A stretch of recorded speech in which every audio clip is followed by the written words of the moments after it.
आपका स्वागत है। हिंदी व्याकरण के पहले वीडियो में हम लोगों ने पढ़ा था कि व्याकरण किसे कहते हैं, वर्ण किसे कहते हैं, ध्वनि किसे कहते हैं, लिपि किसे कहते हैं, मतलब जितनी भी बेसिक बातें हैं, वर्ण कितने प्रकार के हैं, उसको कौन कौन से अक्षर हैं वर्ण, इन सभी को मतलब एक एक कर क्रमवार हम लोगों ने पढ़ा था। अगर उस वीडियो को आप लोगों ने नहीं देखा है तो प्लेलिस्ट में हिंदी व्याकरण नाम से एक प्लेलिस्ट बना हुआ है, उसमें जाकर आप पहले वीडियो को देख लीजिए ताकि ये वीडियो जो आपको समझने में अधिक आसानी होगी। ठीक है, अगर अभी तक आप लोगों ने हमारे चैनल को सब्सक्राइब नहीं किया है तो सब्सक्राइब करके बेल आइकन जरूर दबा लीजिएगा, जिससे कि आगे की जितने भी महत्वपूर्ण वीडियो आती रहेंगी उसका नोटिफिकेशन आप तक पहुंच जाएगा। ठीक है, तो चलिए शुरुआत करते हैं। उस दिन हम लोगों ने पढ़ा था कि वर्ण कितने प्रकार के होते हैं, स्वर वर्ण, व्यंजन वर्ण, उसके मतलब जो भी एग्जाम्पल थे उसमें पढ़ा था। ठीक है, तो आज हम लोग पढ़ेंगे कि स्वर वर्ण किसे कहते हैं। तो स्वर वर्ण किसे कहते हैं, तो वैसे वर्ण जिनके उच्चारण में दूसरे वर्ण की सहायता के बिना होता है। ठीक है,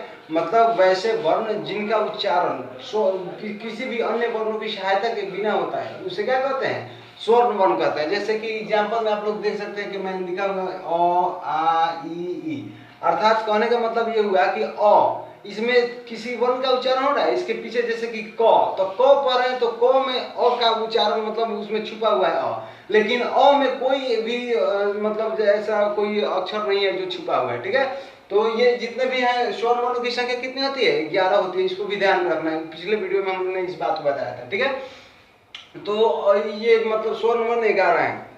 तो एक बार फिर से सुने कि वैसे वर्ण जिनके उच्चारण दूसरे वर्ण के सहायता के बिना होता है। ठीक है, उसको क्या कहते हैं, हम स्वर वर्ण कहते हैं। ठीक है, अब हम लोग बात करते हैं कि स्वर वर्ण कितने प्रकार के होते हैं। ठीक है, तो स्वर वर्ण ध्यान रखिएगा कि स्वर वर्ण 2 प्रकार के होते हैं। कौन कौन से होते हैं, तो मूल स्वर और संयुक्त स्वर। ठीक है, इसको ध्यान में रखिएगा, मूल स्वर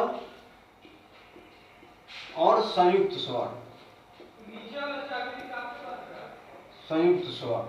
ठीक है, अब चलिए अब बात करते हैं हम लोग कि मूल स्वर कितने प्रकार के होते हैं। ठीक है, तो मूल स्वर ध्यान रखिएगा कि मूल स्वर भी 2 प्रकार के होते हैं। कौन कौन, तो ह्रस्व स्वर और दीर्घ स्वर। ठीक है, ये भी कितने प्रकार का होता है, तो ये भी 2 प्रकार का होता है,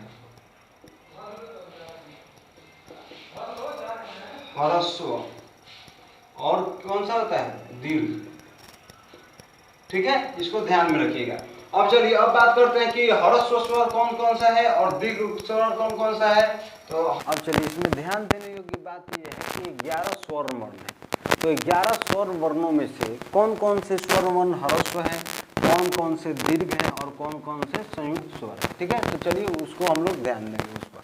तो देखिए यहाँ पे अ, उसके बाद में ई और ऊ और री, ये 4 स्वर वर्ण जो है वो क्या है, वो ह्रस्व है। अब चलिए बात करते हैं दीर्घ कौन कौन से हैं। ठीक है, तो दीर्घ को देखेंगे तो यहाँ पे आ जाएगा आ, बड़ी ई, बड़ा ऊ। ठीक है, उसके बाद में ए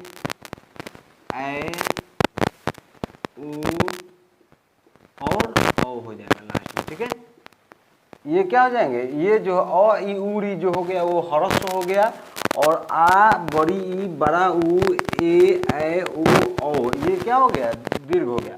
लेकिन इसमें ध्यान देने योग्य बात ये है कि इसमें से 2 ऐसे स्वर वर्ण हैं जो संयुक्त स्वर भी हैं और ह्रस्व स्वर, दीर्घ स्वर भी। ठीक है, इसमें कौन कौन सा है, तो इसमें हो जाएगा आपका ए और औ।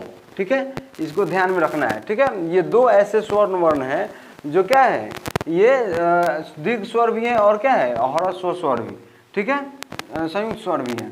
तो अब चलिए अब ये आय जो है वो किस किस वर्णों के मिलने से बना है, तो देखिए यहाँ पे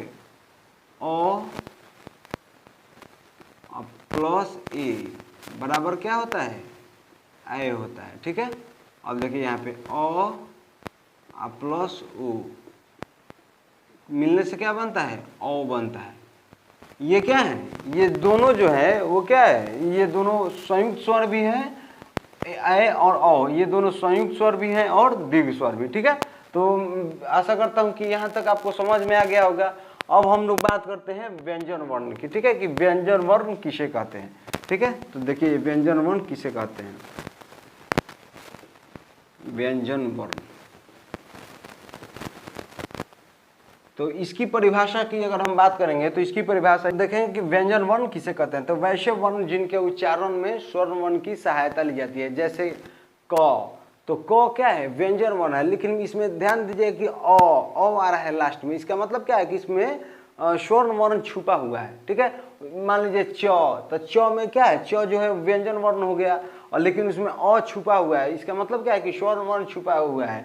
तो ये क्या कह रहा है कि वैसे वर्ण जिनके उच्चारण में स्वर्ण वर्ण की सहायता ली जाती है उसे हम क्या कहते हैं, उसे हम व्यंजन वर्ण कहते हैं।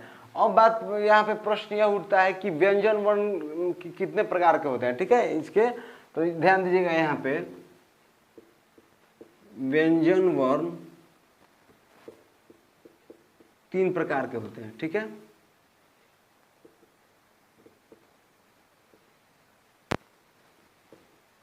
ठीक है, कौन कौन से होते हैं, तो स्पर्श व्यंजन, अंतस्थ व्यंजन,